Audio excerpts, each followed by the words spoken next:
Hello there, welcome back to the Ogre, the old Git Reacts Reviews and Off Times Reminiscences, and I've had a request. It's the first one ever, I think. Someone said and asked a question, quite rightly, why haven't you done something from Morgal, Nightmare Lord, yet? And I have no answer for that, really. When the album first came out, I had a quick listen, or flick through more than a listen, to be honest. Then somebody waved something shiny in front of me and I was distracted and haven't really gone back and listened to it again. So, although I've heard it, it was when it first came out and it was a flick through. I haven't listened to any track completely, so while this isn't strictly a reaction, it's as near as you're probably going to get without actually calling it one. And so, we're going to do that. I've heard Nightmare Lord. I've heard Morgal before. The first EP, which I couldn't get hold of because I don't buy a physical copy anymore. And although I think it's available now, digital it wasn't then, and so it was the Morgal EP, which came out as a digital version, which was the first one I got of theirs.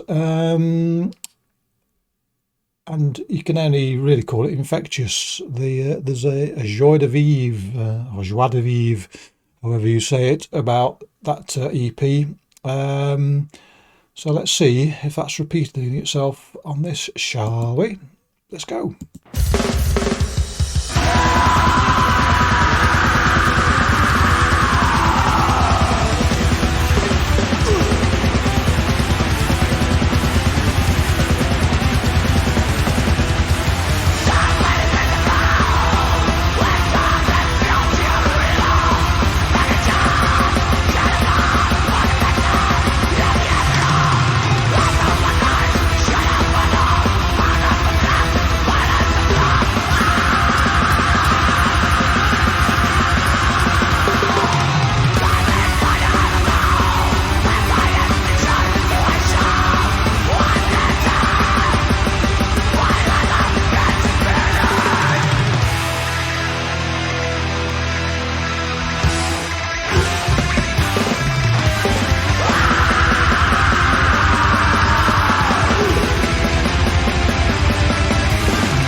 Well, there's a statement of intent there, isn't there? It comes out of the gate and races away. For those of you that have heard the album, you might be scratching your head and going, "What happened to the beginning?" At the beginning of this song, there is a orchestral intro which I've cut out because I can more than anything else. But it goes on for too long. You don't have to be there watching me waiting for the orchestral bit to finish to start this review proper. So I've cut it out. And I've lost my train of thought. Yes, we're going off at tangents. Is at my age, you can't remember what the original thought was, but it's come back. Right, so when I first heard Morgal, I sort of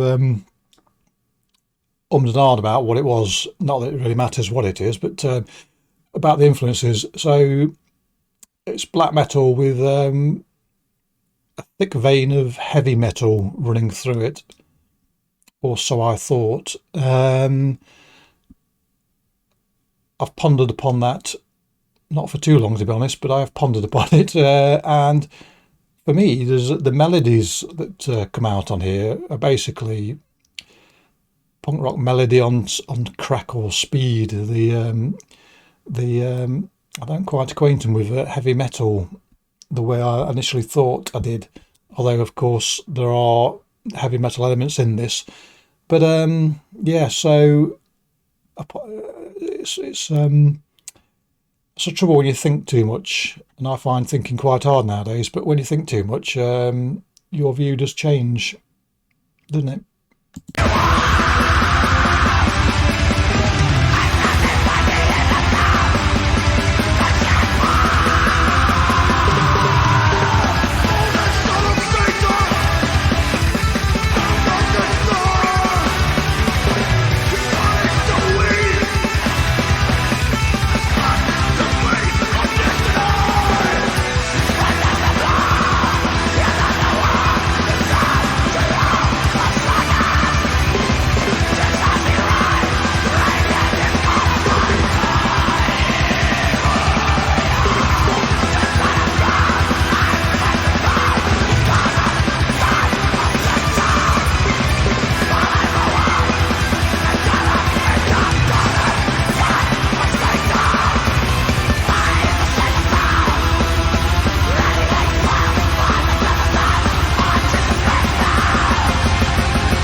safe to say that the songwriting is becoming more accomplished with this band, and they're getting more proficient at building moment and building emphasis and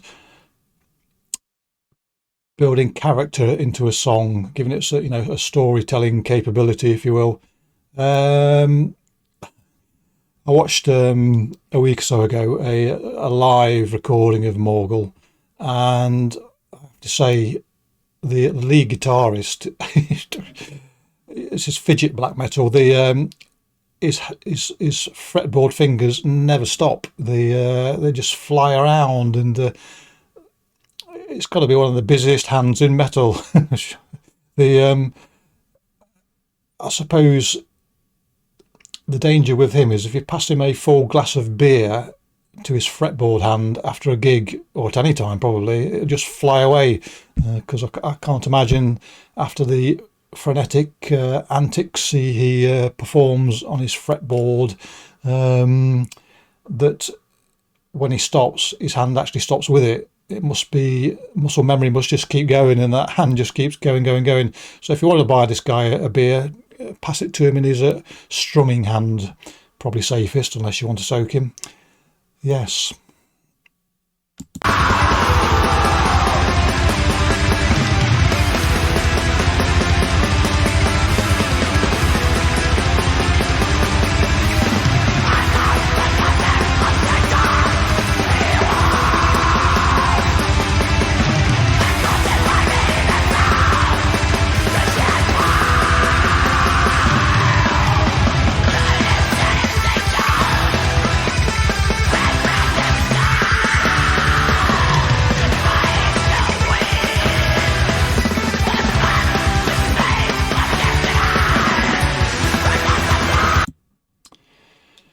Just a quick note on the drumming, really. One of my biggest bugbears with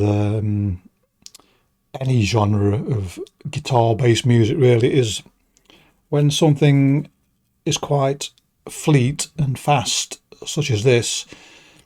When they reduce the speed, very often there's that black metal gallop that they use as a bridge between fast parts, and it annoys me. It really does. There's something about it just irks, and so I'm pleased to see that this song, that the gallop that bugs me so much isn't apparent. There is a there is a gallop here, but it's faster than the one that annoys me, and so I'm quite happy that it's not a trap as such, but the trap for me that a lot of bands fall in when they reduce the tempo for a breather or whatever, or just to give it a change of emphasis, that gallop, it just bugs me. But the rest of the drumming, frenetic, not quite as frenetic as that lead guitar, but still there's a whole lot going on there, all manner of tempos and paces going off of the drums. Keeps it very interesting. Yes.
Well, there you go. If that's not left you with a big daft grin on your face, get someone to check your pulse, because you've obviously expired. That is glorious stuff. The lickety spit from start to finish.